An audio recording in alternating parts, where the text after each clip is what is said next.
There is a real, honest-to-goodness joy in creating something with your own two hands. I'm talking about that feeling you get when you step back and look at what you've made. It doesn't have to be a masterpiece hanging in a museum. It could be a wobbly birdhouse, a painted rock, or even a simple drawing. The act of making, of bringing something new into the world, that's where the magic is. It's a powerful thing, folks. It connects you to something basic, something real. When your hands are busy, your mind often finds a way to quiet down, to sort through the noise of the day. It's a simple truth, but a profound one. Think about it. Every single day you wake up, that's a brand new opportunity. It's like being handed a beautifully wrapped present. Now you can choose to leave it on the shelf, unopened, or you can decide to tear into it with enthusiasm. What's inside?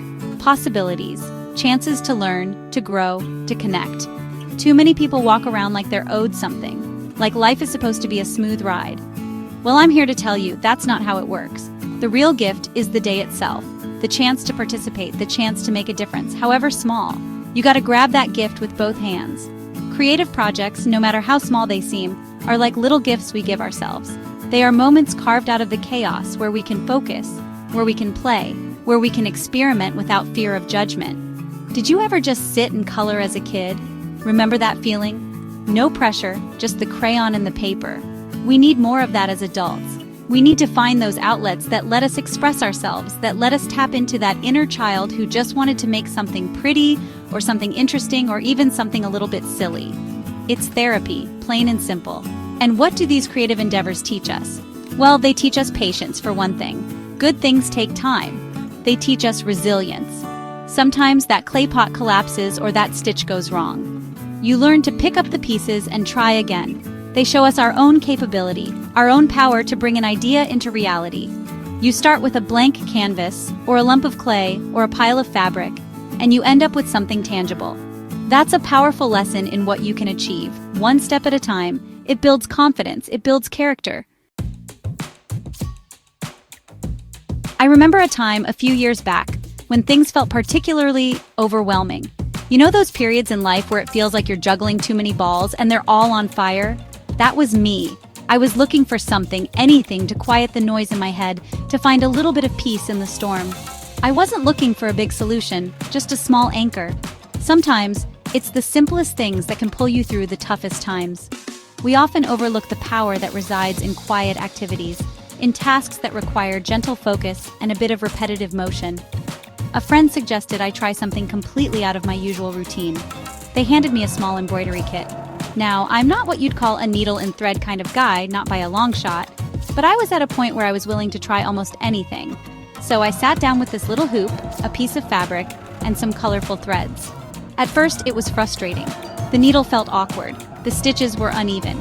My mind was still racing, telling me this was a waste of time, that I had bigger problems to solve than making a crooked flower. But I stuck with it, just for a few minutes each evening. Slowly, something started to shift. As I focused on pulling the thread through the fabric, making one tiny stitch after another, the world outside that little hoop began to fade. The rhythm of the stitching became almost meditative. I wasn't thinking about my to-do list or the stresses of the day. I was just thinking about the next stitch, the next color. It was a lesson in mindfulness before I even knew what that word really meant in practice. It was about being present in that one small, manageable task. And you know what happened? That simple craft, that silly little embroidery project, it taught me a profound lesson. It taught me about the power of breaking down overwhelming problems into small, manageable steps. Just like each stitch contributed to the final picture, each small action I took in my life could contribute to a larger solution. It wasn't about fixing everything at once. It was about focusing on the one thing in front of me, doing it with care, and then moving to the next. That little piece of fabric became a metaphor for tackling life's challenges. It was a real wake-up call. Life isn't always about the grand gestures, the big wins, or the dramatic fireworks. More often, the true richness of life is found in the small, everyday moments.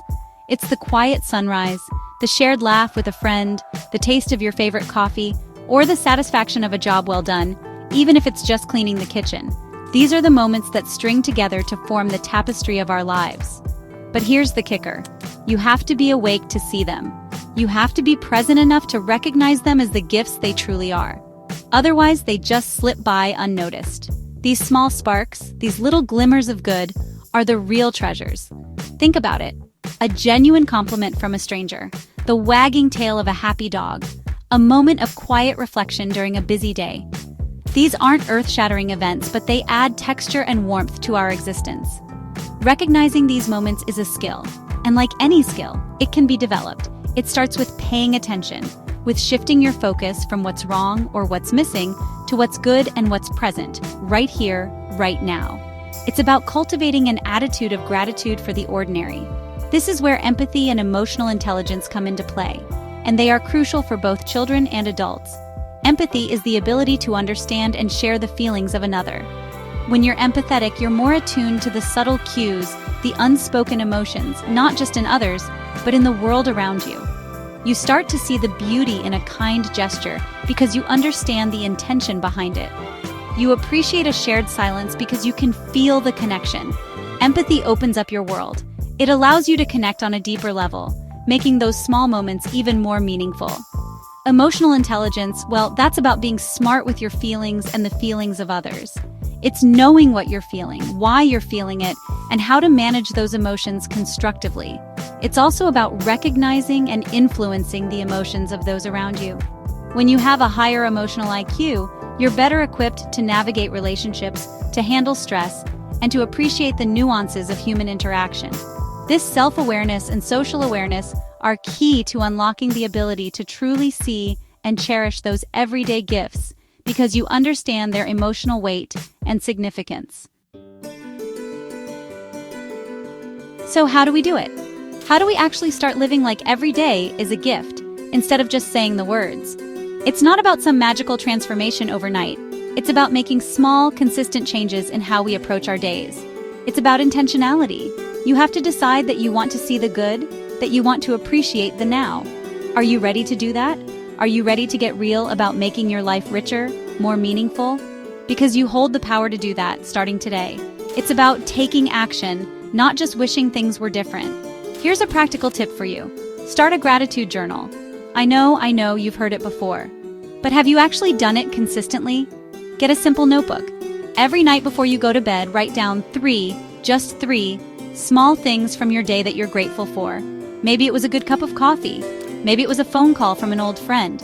Maybe it was just the fact that the sun was shining. Don't overthink it. This simple act trains your brain to look for the positive, to actively seek out those little gifts throughout your day. It shifts your perspective. Another thing you can do is to consciously engage in some form of creative activity. It doesn't have to be grand. Remember my embroidery story? It could be doodling while you're on a phone call, humming a tune while you do chores, or spending 10 minutes arranging flowers in a vase. The point is to engage that creative part of your brain. This isn't about becoming a professional artist. It's about experiencing the calming, centering effect of making something, of expressing yourself. It's a way to connect with yourself and to find joy in the process, not just the outcome. Give yourself that permission. Finally, let's talk about empathy in action.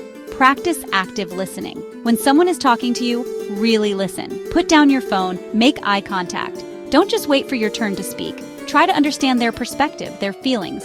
Ask clarifying questions. This not only strengthens your relationships, but also sharpens your ability to perceive the emotions and experiences of others, making you more aware of the subtle gifts in human connection. Life is precious, folks. It's made up of these moments. Don't let them pass you by. Unwrap your gift every single day. You deserve it.